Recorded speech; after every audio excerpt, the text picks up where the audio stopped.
किसी ने बड़े कमाल की बात कही है कि नायाब हीरा बनाया है रब ने हर किसी को, मगर चमकता सिर्फ वही है जो तराशने की हद से गुजरता है। एक छोटी सी कहानी है अफ्रीका कॉन्टिनेंट की। बात उस दौर की है जब अफ्रीका में बहुत सारी हीरों की खानें मिल रही थी, डायमंड माइंस मिल रही थी, और जिसके पास में माइन आ गई वो तो मतलब दुनिया का सबसे अमीर आदमी बन रहा था, माला माल हो रहा था।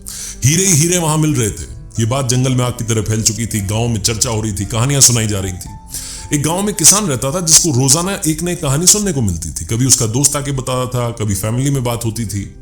एक दिन एक दोस्त ने बताया कि पास के गांव में बहुत ही कमाल की खान मिली है और जिसके पास में वो खान है वो तो माला माल हो गया, उसकी जिंदगी बदल गई। किसान को जोश आ गया, जोश में जाकर के इसका जो खेत था नदी के किनारे, उस खेत को जाकर के बेच दिया। दूसरे किसान को बेच करके घर आया और कहा कि सौदा कर लिया है। अपनी पत्नी को बताया कि अब देखो खेत अपने पास नहीं है। तो पत्नी ने पूछा कि अब क्या करेंगे? तो उसने बताया कि अरे तुम्हें पता नहीं चला, यहां पर इतनी सारी हीरों की खानें मिल रही हैं, जाऊंगा और डायमंड माइन की खोज करूंगा और उसके बाद देखना इतने हीरे होंगे, इतना अमीर बन जाऊंगा, इतना बड़ा घर होगा। बड़े बड़े सपने दिखा दिए और वाइफ से कहा कि काम करते हैं, कल तुम्हें मायके छोड़ देता हूं, बच्चों को लेकर के जाओ, आराम करो, वापस आऊंगा अमीर बन के। वाइफ को भी बड़ा बड़ा सपना दिखा दिया, आंखों में चमक उठ गई वाइफ की भी। उनको लगा कि अब तो बस जिंदगी बदलने वाली है। धर्म पत्नी को अपनी अगले दिन छोड़ दिया मायके में। ससुराल में जाकर के ससुर जी को, सासू माँ को, सबको बता दिया।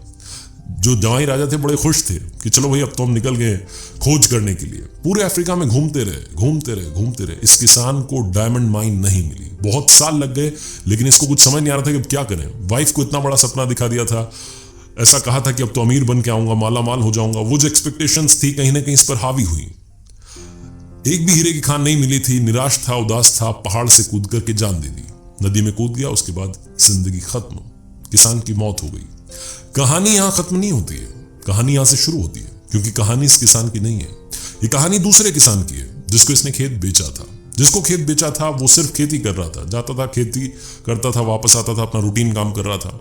एक दिन सवेरे सवेरे खेत में गया तो देखा कि नदी के किनारे एक रेनबो बना हुआ था। पास में गया तो जाकर के देखा कि सनरेज जो थी वो एक चमकीले पत्थर पर गिर रही थी और उससे इंद्रधनुष बन रहा था। उस चमकीले पत्थर को उठाया, इसको लगा कि बड़ा सजावटी आइटम है, इसको लेकर के चलते हैं, और घर ले जाकर के बड़ी मासूमियत से ड्राइंग रूम में अलमारी में रख दिया। भूल गया उस बात को। एक दिन एक दोस्त इसके घर पर आया, उसने बोला कि भाई ये कहां से मिला, ये चमकीला पत्थर कहां से मिला है तुम्हें? तो उसने कहा कि मेरे खेत में है, नदी किनारे खेत के वहां पर रखा हुआ था, वहां से लेकर के आया और अब यहां सजा दिया है, तुम्हें चाहिए तो तुम ले जाओ। तो उसने कहा भाई पागल हो, ये सबसे बड़ा हीरा है, हमारे यहाँ पर जितने हीरे निकले हैं उसमें सबसे बड़ा हीरा है, और तुम्हारे खेत में मिला है तो मतलब और भी होंगे। तो अपने दोस्त को लेकर के गया, वहां पर कुछ जो स्टोन्स थे उन्हें इकट्ठा किया, उसके बाद में लैब में भेजा। रिपोर्ट आई तो जांच में मालूम चला कि वो वाकई में हीरे थे। वो जो खेत था उस जगह पर एक बड़ी सी खान बनी और उसमें जो हीरे निकले वो बेशकीमती हीरे थे।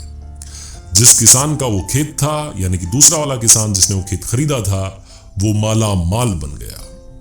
पहला वाला किसान जो पूरी अफ्रीका में घूमता रहा डायमंड माइंस की खोज में, डायमंड खोजता रहा, उसे एक डायमंड नहीं मिला। और उसी के खेत में जब उसने खेत बेचा और दूसरे किसान ने वहां काम करना शुरू किया, उसी खेत में बहुत बड़ी डायमंड माइन थी। इतने सारे हीरे वहां से निकले कि अगर वो थोड़ा इंतजार करता, थोड़ी मेहनत करता तो शायद कमाल हो सकता था। छोटी सी कहानी है लेकिन बहुत बड़ी बात सिखाती है। पहले वाले किसान के पैरों के नीचे हीरे थे लेकिन उसे मालूम नहीं था। उसने पूरा महाद्वीप, पूरा कॉन्टिनेंट खोज लिया लेकिन हीरे नहीं मिले। दूसरा वाला किसान जिसकी जिंदगी बदल गई, अवसर उसके सामने था, उसके दोस्त ने उसको रास्ता दिखाया और खेल पलट गया। लाइफ में हमेशा अपॉर्चुनिटीज आपके आसपास हैं।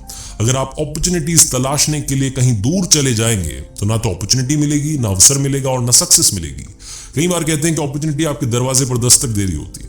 अगर आपके दरवाजे पर दस्तक नहीं दे रही तो खिड़की खोल करके देखिएगा, हो सकता है वहां से दस्तक दे रही हो। आप ही के आसपास मौका है, उसको तलाशिए और उसके बाद कमाल कर दिखाइए। संकट के समय में याद रखना, कुछ बिखर जाते हैं और कुछ निखर जाते हैं। तो अपॉर्चुनिटीज की तलाश कीजिए, सही मौके पर चौका लगाइए और कर दिखाओ कुछ ऐसा कि दुनिया करना चाहे आपके जैसा। और हाँ, याद रखिए हर सोमवार सुबह 9:30 बजे मेरे सोशल मीडिया हैंडल्स पर एक नई कहानी।